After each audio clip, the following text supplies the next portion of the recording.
Hello Cruising World, Mick the Suit Guy with you. Today I'm going to give you a tour of the bars on a certain cruise ship. This was too good of an intro to waste on one ship, so I'm going to use this intro for all of my future tours of bars on a cruise ship. This is my bartender. You want to say hello? If I can find the button. Always very awkward when you can't find it. It's like taking... No, we're not going to say that. Hello, good evening. What may I get you tonight?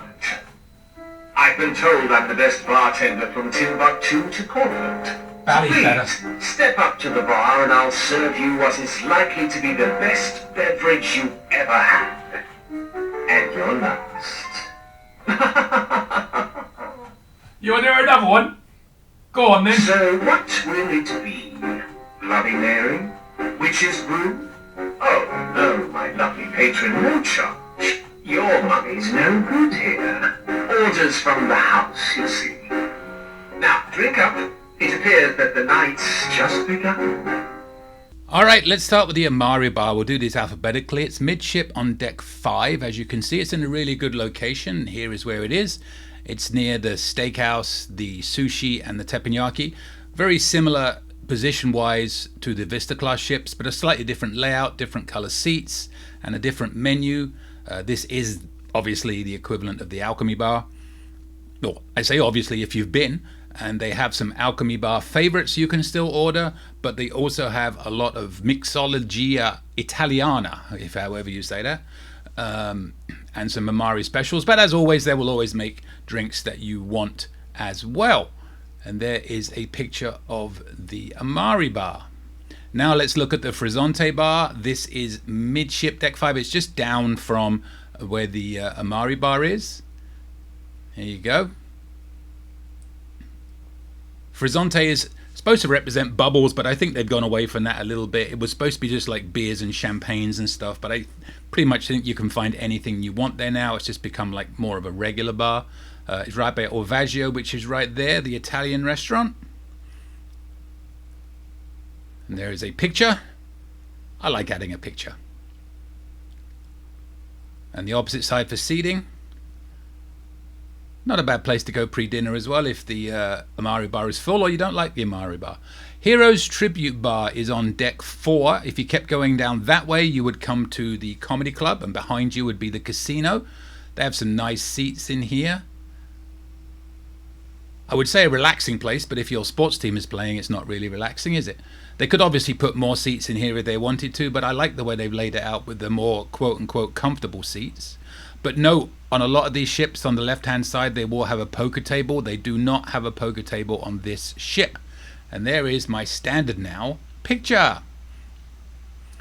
Java Blue Cafe is up on deck 10 on the Lido, which is a rare place to have it. This and Venezia are the only two that I know of. I was able to catch it fairly empty. It's almost impossible early in the morning to catch the coffee bar empty. Just the one person there. But here it is, nice and big. There is a menu on the back wall. It's hard to take a picture, and there wasn't one to take off of the hub. I'll put a picture at the end you can try and read, but it's kind of difficult. You got some food there, top level free, lower level not free, but not overly expensive. And you've got all your other extra drinks there. And here is where you would order from the lovely crew members. Happy, happy. Here's one picture. And there's a picture of the food again. Again, top level free, bottom level not free, but some nice food there. And there is the best I could get on the menu, I'm afraid. Freeze and zoom if you want to try and see it. The atrium / lobby bar, alphabetical, to me it's the lobby bar, so it's going under L.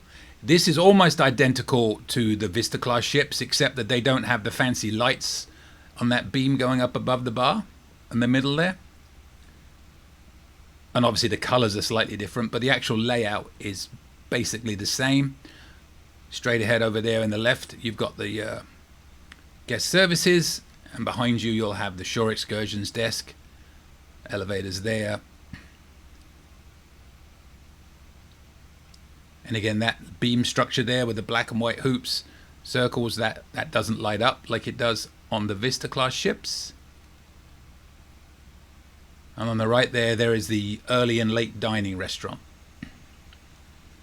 You got some seats around the bar, but I will say they're not the most comfortable if you sit in them for any length of time. I think they designed it to keep people moving. The seats behind, obviously, yes. And a picture from above.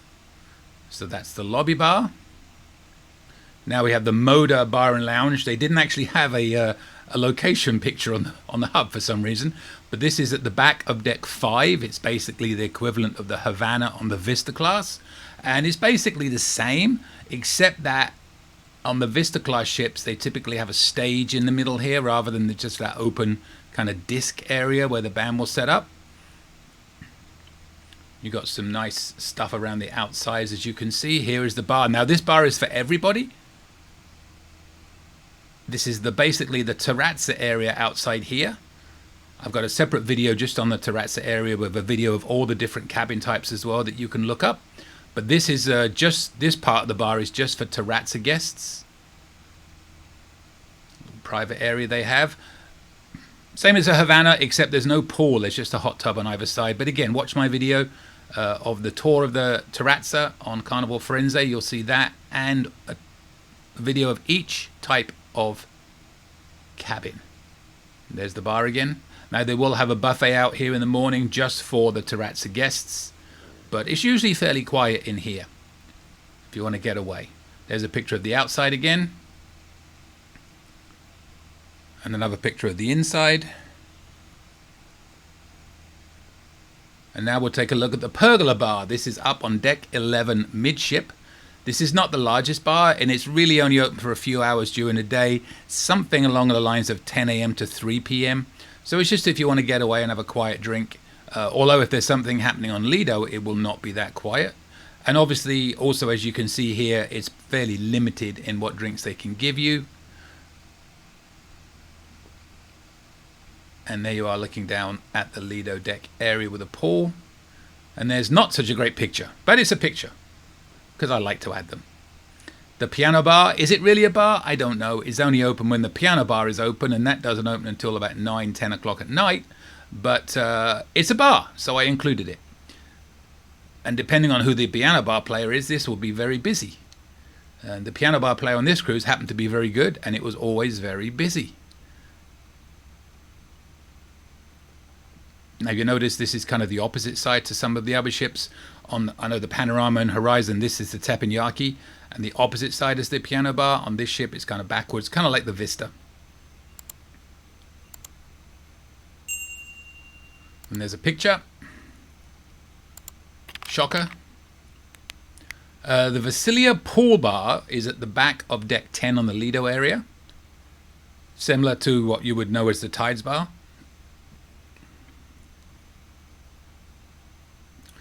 Few seats on this side, none in the very front because there's always a busy pathway going through there because the pizza is right behind me now.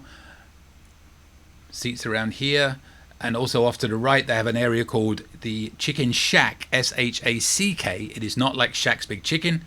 If you want my opinion, it wasn't nearly as good, but they have it there for breakfast and lunch, and then in the evening it becomes a seafood shack. And there's your pool and hot tubs. So that is the Vasilia Pool Bar, the back of deck 10.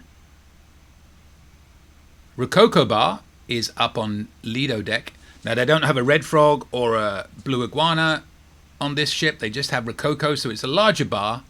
And I'll be honest, it was never that full during the week, so you would never have a problem getting seats. But I always got a seat at the bar, and you can see there's not that many. But they have some specialty drinks you saw there. I'll show you a picture of that in a second. They've actually got some like machines that can make you up pre-made drinks. Like you were seeing, like if you know of a Wet Willie's or something like that. But I will show you a picture in a second. So that's Rococo. There's a picture from a distance. Again, it was never that busy, which was surprising because I thought it would be more so. And some different drinks in here. If you want to freeze and zoom in, you can look at those. The frozen drinks there I'm going to show you in a second. And they got some draft beers obviously as well. That's where they have the frozen drinks. They claim they clean them out every day. That's a lot of stuff to clean out every day, but they said they did. We have the Spritz Bar now. This is the Serenity deck bar up on deck 15. Now this is a totally different layout than on the Vista. This is pretty much where the salad bar is on those, and the salad bar here is on the opposite side. So it's a larger salad bar and a smaller bar than you have on the Vista class ships. And be warned, if it's windy, they will shut this down quickly. So it was shut down at least once on our cruise. But nice chairs lay out there, and got some umbrellas and all that good stuff. They'll always be closed when it's not open because of the potential of wind, because it can get windy up here. And there's your picture. And they have one more bar to go, then I'll show you some menus. This is the Tuscan Bar. This is the Tuscan Lounge. It's obviously the equivalent of the Ocean Plaza on the Vista Class Ships. I hate to keep comparing it, but that's what it is. They'll have that bar there. They'll have some coffee there in the mornings as well, just the same as they would. And there is the dance area. They do the karaoke there as well. Little known fact, in the far corner in the evenings, they sell empanadas for like $1 each. Now I'm going to show you the main drink menus for all of the inside bars. You can freeze this and take a look at each one as we go through if you like. I wouldn't pay too much attention to the prices. They can change at any time. This is as of March 2025. So you never know when the prices are going to change. But this is the standard drink menu across the ship on the Carnival Firenze. And the most important one is coming up: the beers. Especially the Red Stripe. All right, hope you enjoyed that little tour of all the bars on Carnival Firenze. Well, thanks for watching. Don't forget, subscribe, hit that bell, and you'll get notifications when new videos come out. And don't forget, click on the links to the left and right of me. You can watch playlists, new video suggestions, and more. Any questions? Email me, cruisingsuitguy@gmail.com. And don't forget, I'm a travel agent. Email for help.